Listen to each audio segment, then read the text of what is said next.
এই যে গায়া আছে না, গায়া, গায়া মানে কি সীমানা, গায়া অর্থ কি?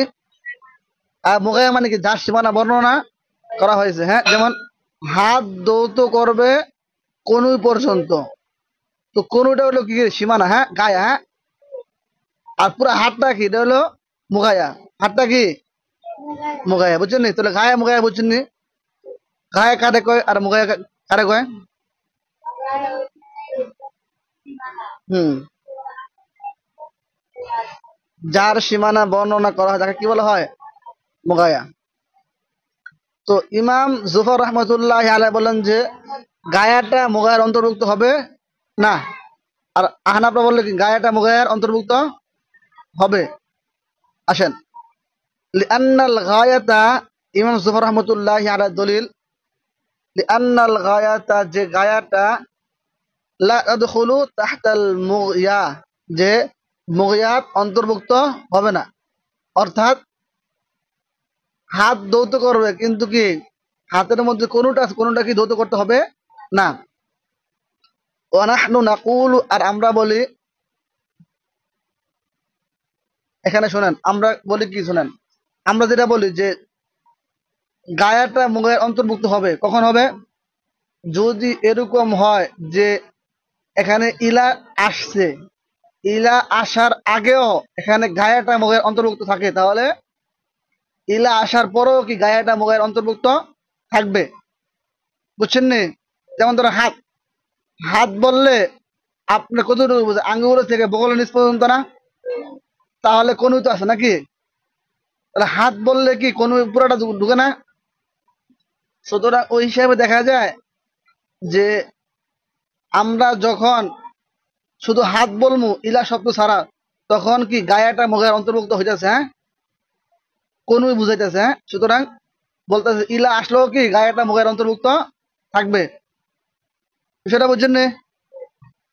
আর যদি এরকম হয় যে ইলা যদি শব্দের এখানে না আসে, তাহলে গায়াটা মুগের অন্তর্ভুক্ত হয় না। তাহলে ইলা আসার পরেও গায়াটা মুগের অন্তর্ভুক্ত হবে না। যেমন আমি যদি বলি রাত, বলি কি বলি রে, তাহলে দিন আসবে এখানে, দিন বুঝবো। বা দিন বললে রাত আসবো, দিন বলে শুধু দিনে, হ্যাঁ, রাত বললে রাতে। সুতরাং যেহেতু এখন ইলা এখানে ব্যবহার না করলেও কি দিন দিনে বুঝায়, রাত বুঝায় না, তাহলে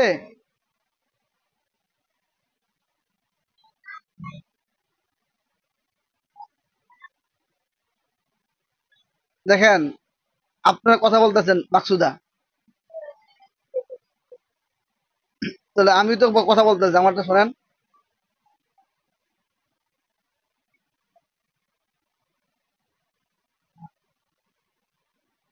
সুতরাং যদি এখন গায়া আরে ইলা শব্দ ছাড়া যদি কি গায়াটা মুগের অন্তর্ভুক্ত না হয়, তাহলে ইলা আসলেও কি মুগায়ের অন্তর্ভুক্ত হবে না। এটা হানাফিদের একটা কি উসুল।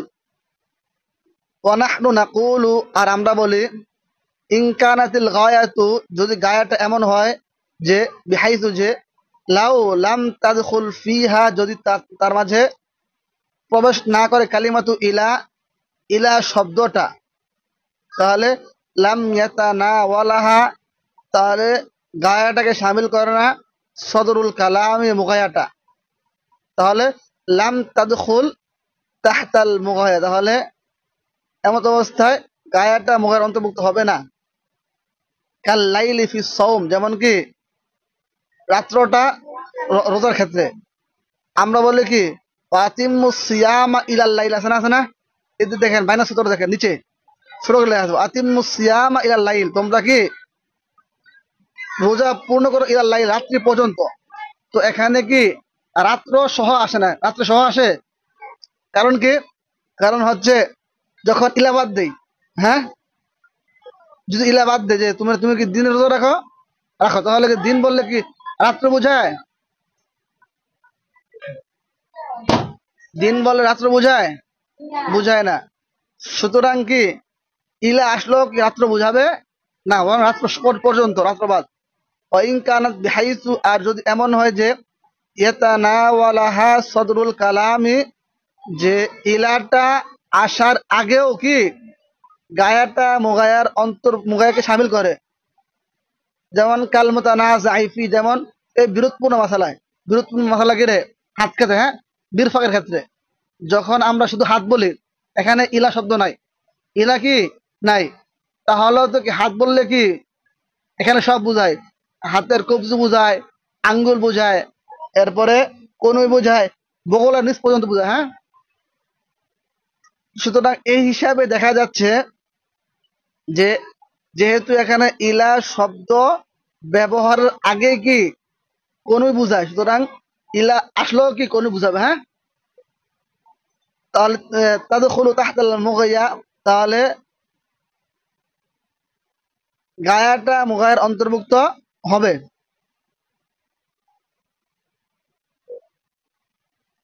ঠিক আছে, কালকে যতটুকু শিখে আসবেন।